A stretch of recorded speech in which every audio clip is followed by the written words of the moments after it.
For today's video nga pala guys, maggagawa muna tayo ng kaunting kabutihan. Kasi bago kami magbandaw ngayong umaga, ay may nag-surrender sa amin ng maliit na pawikan. Ang surrender nito ay si Mr. JR Espadilla. So, shoutout sa iyo idol, good job ka. Kung hindi nyo po kasi na itatanong, ang inyong lingkod po ay isang bantay kalikasan yon. Kahit po off duty tayo, ginagampanan pa rin natin ang ating tungkulin para sa inang kalikasan.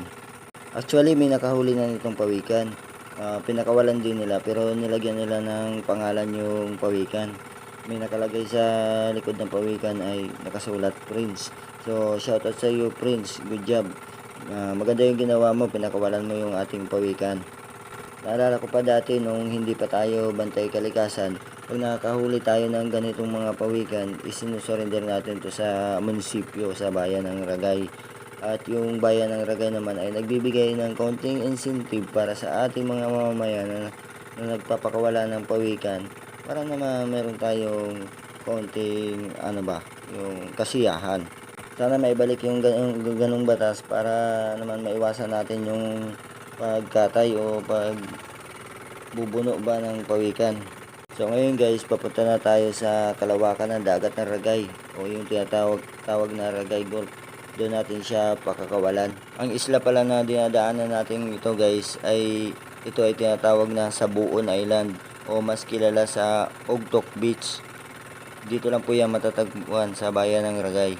Gusto nyo pong malaman ang mga iba pang detalye, i-click lang nyo po ang page ng Ragay Turismo at doon nyo po makikita yung mga magagandang beach dito sa bayan ng Ragay.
Guys, ito na yung kalawakan, papakawalan na natin dito.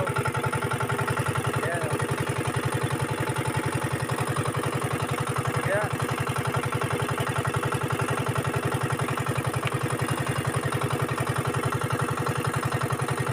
Goodbye, Pagong.